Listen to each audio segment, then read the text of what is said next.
జపాకుసుమసంకాసం కాశ్యపేయం మహాత్యుతం తమోరిం సర్వపాపగ్నం ప్రణతోష్మి Divakaram.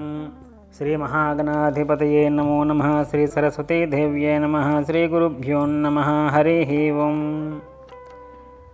GMK TV ప్రేక్షకులకు శుభోదయం. నేటి కాలమాన విశేషాన్ని గమనిద్దాం. స్వస్తి శ్రీ చాంద్రమాన విశ్వావసనామ సంవత్సరం దక్షిణాయనం శరదృతు కార్తీక మాసం కృష్ణపక్షం తేదీ 16/11/25 ఆదివారం. తిథి ద్వాదశి తెల్లవారుజామున 4:47 వరకు. ఈ తెల్లవారుజామున అనేటటువంటిది రేపు ఉదయం అని మనం గ్రహించవలసి ఉంటుంది. అలాగే నక్షత్రం హస్త నక్షత్రం రాత్రి 2:11 వరకు. వర్జం ఉదయం 8:53 నుండి 10:39 వరకు.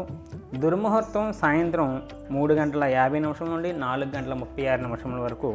అమృతకాలం రాత్రి 7:32 నుండి 9:18 వరకు. నేటి విశేషం కార్తీక బహుళ ద్వాదశిని గోవత్స ద్వాదశి అంటారు. ఈరోజు గోవత్స ద్వాదశి ఉన్నటువంటి సందర్భంగా సాయంత్రం ప్రదోషకాలానికి ఉన్నటువంటి ద్వాదశిని తీసుకోవాలి. దీనికి ప్రదోషకాలం అంటే సూర్యాస్తమైన తర్వాత 1:12 సమయాన్ని ప్రదోషకాలం అంటారు. ఈ ప్రదోషకాలంలో పాలిచ్చేటటువంటి ఆవుల్ని దూడతో సైతంగా ఆవుని సాయంత్రం ప్రదోషకాలంలో పూజ చేసి వాటికి ఆహారం గటా వేసి ఆ గోవుకు చేసినటువంటి గోవత్స ద్వాదశి నాడు పూజ చేసినటువంటి పుణ్య ఫలితం చాలా విశేషంగా చెప్పబడుతుంది మనకి పురాణంలోని. కనుక గోవత్స ద్వాదశిని ఆచరించేటటువంటి ప్రయత్నం చేయటం. ద్వాదశి ఉన్నటువంటి సందర్భంగా నిన్నటి రోజు ఏకాదశి ఉన్నటువంటి వాళ్ళు ఇవాళ ద్వాదశి గడియల్లో పాలన అంటే ఆ ఉపవాస దీక్షను విరమించి బ్రాహ్మణోత్తములకి స్వయంపాగాది దానాలు ఇచ్చుకొని భోజనం చేయడం ఏకాదశి వ్రతం పరిసమాప్తం కోసం. అలాగే కార్తీక మాసంలో 26వ రోజు సందర్భంగా ఇవాళ చేయవలసుకోవలసినటువంటి దానం కంద మూలాలు, కందదుంప దానం చాలా చాలా శ్రేష్టంగా చెప్పబడుతుంది. అలాగే ఇవాళ ఆకాశ దీపం స్తంభం ఉంటుంది కదా, ఆ ఆకాశ దీప స్తంభం దగ్గర పెట్టేటువంటి దీపారాధన చాలా విశేషంగా చెప్పబడుతుంది.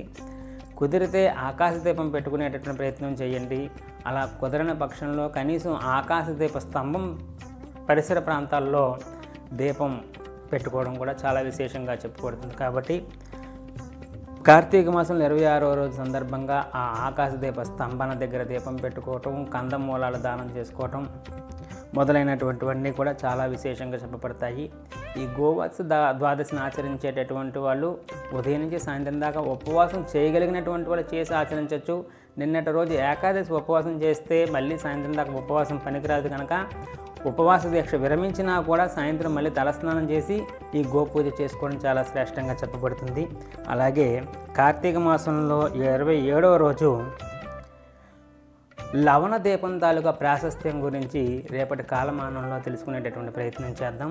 హరి ఓం. తత్సత్ బ్రహ్మ అర్పణమస్తు. సర్వం శ్రీ ఉమా మహేశ్వర అర్పణమస్తు. స్వస్తి. జ్యోతిష సలహాలకై సంప్రదించండి కోమలాపల్లి చౌడేశ్వరి నందన్ శర్మ, ప్రముఖ జ్యోతిష సిద్ధాంతి, ఆధ్యాత్మికవేత్త. శ్రీ చౌడేశ్వరి జ్యోతిషాలయం, చినరాజుపేట, అనకాపల్లి. Phone number 8500267002.